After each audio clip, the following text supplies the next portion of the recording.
Amis téléspectateurs, bonsoir. Soyez les bienvenus sur cette émission.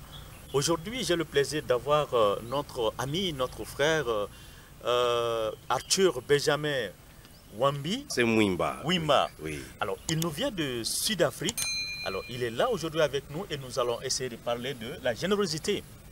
Donc, bonsoir et bienvenue. Bonsoir, merci beaucoup. Alors, de Sud-Afrique au Mali, c'est un long trajet, hein? Il me semble, oui. Mais parle-nous un peu de toi et de pourquoi tu es là au Mali. Oh, ok. Je voudrais rectifier un tout petit peu le nom tel qu'il a été massacré tout à l'heure. Oh là là. Je m'appelle le pasteur Arthur Benjamin Mwimba. Je suis congolais d'origine, mais j'habite en Afrique du Sud. Parfait. Et vous m'avez dit comment se fait-il que je me retrouve maintenant au Mali. Et effectivement, je suis en train de travailler. Je peux dire que de formation, à partir de l'université, je suis ingénieur. Mais le Seigneur a voulu que je puisse être formé comme pasteur et aujourd'hui, je suis en train de travailler avec un ministère que nous appelons la générosité. La générosité. Oui. Alors, la générosité vous amène au Mali aujourd'hui.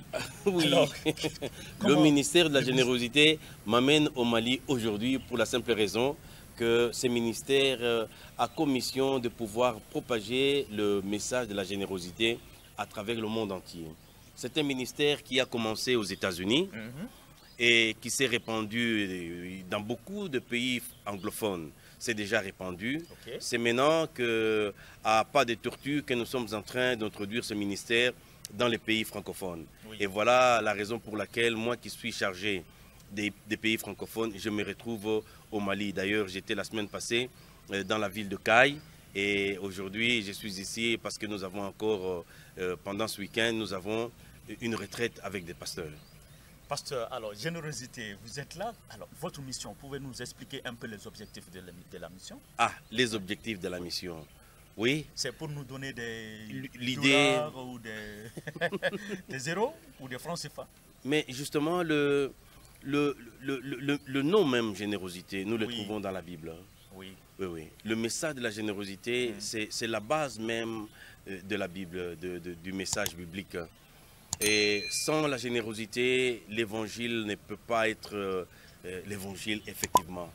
Et voilà, nous avons, si vous me permettez, nous avons une brochure que nous disons, nous appelons le parcours de la générosité. Voilà. Nous ne sommes pas des prédicateurs, mais nous sommes ce qu'on appelle des facilitateurs. Nous avons cette brochure, mais nous avons beaucoup plus la Bible que nous essayons de parcourir avec les participants pour voir ce que Dieu dit à propos de la générosité. Vous m'avez posé la question de savoir qui sommes-nous. Oui. Oui. Voilà, c'est que notre brochure nous dit à propos de nous. Oui. On nous dit, Generosity PAF souhaite aider les gens à découvrir l'immense joie qu'il y a à donner. Ça, c'est la meilleure des définitions que nous pouvons donner. On nous dit, les retraites du parcours de la générosité ont rassemblé des milliers de donateurs dans plus de 60 pays à travers le monde, s'exprimant dans plus de 30 langues. Notre vision est guidée par notre aspiration à voir les gens vivre les paroles de Jésus, qui a dit, il y a plus de bonheur à donner qu'à recevoir, et être connu dans le monde entier par leur générosité joyeuse et sacrificielle. Donc voilà. Nous tirons notre définition de ce que lui-même le Seigneur Jésus-Christ nous a dit, qu'il y a beaucoup plus de bonheur à donner qu'à recevoir. Et l'Église d'aujourd'hui doit apprendre et pratiquer ce que le Seigneur nous a dit. Pasteur, qu'est-ce que vous donnez aux gens? Vous êtes généreux. Qu'est-ce que vous donnez aux gens?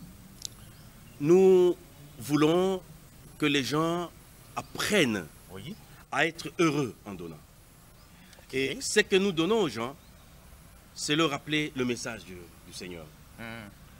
Et je ne sais pas, en fonction de quoi, qu'est-ce que vous auriez voulu. Et si c'est sur le plan matériel, par exemple. Sur le plan matériel, nous n'avons pas beaucoup de choses à donner. Par exemple, juste à faire ces brochures, c'est déjà beaucoup d'argent. Juste avoir le billet pour venir ici, c'est de l'argent. Et le logement, la nourriture pour le facilitateur, c'est beaucoup d'argent. Mais nous ne dépendons que des donateurs, des gens généreux Oui. qui veulent que nous puissions propager le message. Et chaque fois que nous traversons les pays, nous partageons avec des gens, nous vivons des témoignages. Il y a des témoignages qui nous suivent pour montrer comment est-ce que les gens ont commencé à mettre en pratique la parole, la générosité et comment est-ce qu'ils sont en train de donner et de soutenir l'œuvre du Seigneur. Aujourd'hui, je peux le dire, vous savez, quand nous sommes en train de parler sur la générosité, on ne prêche pas comme j'ai dit tout à l'heure, nous sommes en train de partager ensemble la parole de Dieu qui se trouve dans la brochure, oui, évidemment tirée de la Bible, et nous tirons aussi certains témoignages des chrétiens qui ont vécu les exemples de la générosité. Nous tirons par exemple un petit film qui vient des Indes, qui vient des États-Unis, des chrétiens qui viennent d'Afrique. Comment est-ce que les gens ont vécu la générosité et comment est-ce que nous pouvons aussi les suivre comme exemple. C'est un peu cela, c'est que je peux dire que nous donnons aux gens. Voilà. Merci beaucoup, pasteur. Oui. Alors, vous avez des exemples pour nous. Sans vous couper la parole, nous allons suivre cette petite vidéo, parce que vous donnez déjà le goût de suivre. On va suivre un petit extrait de cette vidéo. Extraordinaire. Extraordinaire. Oui.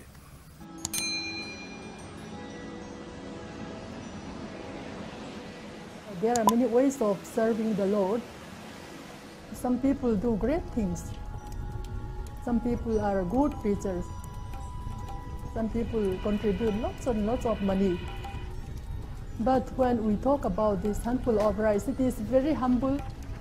The service is done in the corner of the kitchen that nobody sees.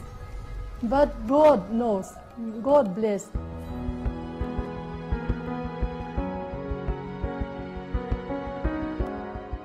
Every day, simple women in the state of Mizoram in northeast India are spearheading a revolution that is sweeping the world of missions. Their movement, Bufai Tham, or a handful of rice.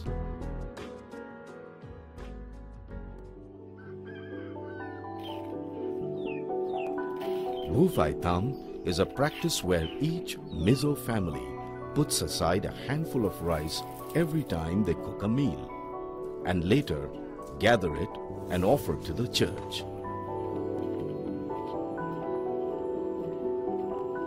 The church in turn sells the rice and generates income to support its work.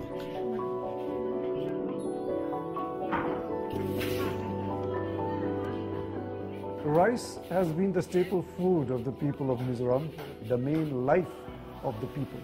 You are giving what is basic, essential, fundamental to your life. You are sharing that with God. The Handful of Rice ministry started in Mizoram in 1910. That time, many people did not know the gospel. So the church thought that we need Bible women to spread the gospel of Jesus Christ. The Bible women, they are locally supported women for evangelism. The practice of Bufai Tham is meant for supporting those Bible women. This concept of Bufai Tham became so popular throughout Mizoram over the years that giving was not limited to some individuals. The whole of Mizoram, rich or poor, young or old, everybody contributed to it. C'était magnifique, pasteur. Oui. Voilà. Vous avez aussi sillonné d'autres pays, en Oui. Afrique surtout. Oui. Alors, pouvez-vous nous partager ces exemples? Oh, oui, je peux vous donner un exemple qui s'est passé dans un pays africain qui est l'Ouganda, Oui. où nous avons un serviteur de Dieu, un pasteur qu'on appelle Hannington. Et cet homme, il venait d'une formation à Kampala où on a parlé sur la générosité. Ouais. Et quand il est rentré chez lui, et tout de suite après, le mois qui a suivi, c'est la guerre qui est arrivée. Et c'était terrible parce que tout d'un coup, on a tué les gens, les enfants sont restés des orphelins, il y a des maisons qui ont été détruites, les écoles détruites, et les hôpitaux ravagés. Et à la fin de cette guerre, c'était catastrophique et les gens n'en pouvaient plus. C'est sûr. Et voilà que les gens se posaient mille et une questions. Ils ont tendu la main, ils ont dit, est-ce que les Occidentaux ne peuvent pas nous aider? Quand eux disaient, ils demandaient aux Occidentaux de pouvoir les aider, lui, le pasteur Hannington, qui a suivi la générosité, il s'est mis à genoux, il a parlé, Seigneur, qu'est-ce que moi je peux faire pour mon peuple? Et c'est là qu'il a introduit la générosité dans sa communauté, où les gens ont commencé à donner, et chacun, avec ce qu'il avait, ce qu'il pouvait, il a donné pour aider les autres. Les orphelins pouvaient se dire, eh ben, nous nous sommes rendus compte que réellement, Dieu peut prendre soin de nous. Oui. Et il y a un exemple qui a toujours été frappant dans ces films-là, parce qu'il fallait construire des écoles, il fallait construire les hôpitaux, les maisons, ainsi de suite. Et on a demandé la contribution de chacun avec ce qu'ils avaient. Alors il y avait une femme qui était paralysée, paralytique, et elle a entendu qu'on demandait la contribution des gens. Oui. Et elle a regardé partout et n'avait rien. Alors tout ce qu'elle avait, c'était une poule. Alors elle a demandé qu'on attrape sa poule. Elle a donné sa poule, elle dit, voilà ma contribution pour ma générosité. Et après, le témoignage que nous avons suivi après, c'est que quand l'église a évolué, on a commencé l'élevage des vaches, ainsi de suite. Et cette femme paralysée, on l'a placée comme responsable de la ferme de l'église. Mais comment est-ce que tu peux t'imaginer une personne qui était déjà découragée de la vie, et qui ne pouvait jamais s'imaginer qu'un jour, elle peut avoir une responsabilité, qu'elle peut être aussi considérée, et tout d'un coup, parce qu'elle a donné sa poule. Et aujourd'hui, elle est responsable de toute une ferme de l'église. C'est pour nous dire tout simplement que Dieu qui nous a dit, donnez, il vous sera donné. Et il est correct, il sait. C'est en donnant que nous recevons de Dieu. Et la parole de Dieu nous dit, le Seigneur nous donnera encore beaucoup pour résoudre, pour satisfaire nos besoins. Et afin que nous puissions abonder dans les bonnes œuvres. C'est-à-dire, chaque fois que nous recevons, nous devons savoir que le Seigneur nous donne pour que nous puissions faire des bonnes œuvres de générosité. Ça, c'est très important. C'est pourquoi le Seigneur qui nous dit, c'est lui qui donne la sémence et le pain pour la nourriture. Il va multiplier votre sémence. Si seulement vous appliquez à respecter la sémence. Parce que la sémence, c'est pour être sémé. Et le pain, c'est pour manger. Le Seigneur nous donne dans tout ce que nous recevons, que ce soit le salaire, que ce soit le bénéfice d'une activité quelconque. Dans tout ce que nous recevons, nous devons savoir qu'il y a la sémence et le pain. Mange le pain. La sémence, il faut la s'aimer. Il ne faut pas manger et la sémence et le pain. C'est ça le grand problème que nous avons, nous les chrétiens. Dieu, quand il donne, vous pouvez vous imaginer, vous rendre compte que tout le monde n'a pas la même capacité. Nous avons des riches et nous avons des pauvres. Tout à fait. Le Seigneur donne différemment. Et pourquoi il donne différemment, lui qui est juste? C'est parce qu'il voudrait que nous puissions partager avec les autres ce que nous avons. C'est ça le message de la générosité. Il y a beaucoup plus de bonheur à donner qu'à recevoir. Parce que quand tu donnes, à ce moment-là, tu joues le rôle de Dieu. Et Dieu te voit, te trouve fidèle dans ta générosité. Tout à fait. Et à ce moment-là, il te confie encore davantage pour que tu continues encore à propager auprès des autres ceux qui sont dans le besoin. Vous savez qu'il y a beaucoup de gens qui sont à genoux en train de prier vers Dieu pour que Dieu réponde. Mais Dieu va répondre à travers qui? À travers nous, par la générosité. Carrément. Notre poche, c'est la poche de Dieu. Notre compte bancaire, c'est le compte bancaire de Dieu. Si nous utilisons notre poche et notre compte pour résoudre les problèmes des autres, comme Dieu le résout, alors Dieu va nous utiliser comme un canal pour bénir les autres. C'est ça la générosité. Amen. Chers téléspectateurs, j'espère que vous avez bien tiré profit de cette conversation qui parle de la générosité. Merci, pasteur Arthur Benjamin Wimba. Merci beaucoup, bien-aimé, pour la grâce que tu m'as accordée, une fois de plus, de propager le message de la générosité. Que le nom du Seigneur soit glorifié. Amen. Merci de votre attention. Au revoir et à la prochaine.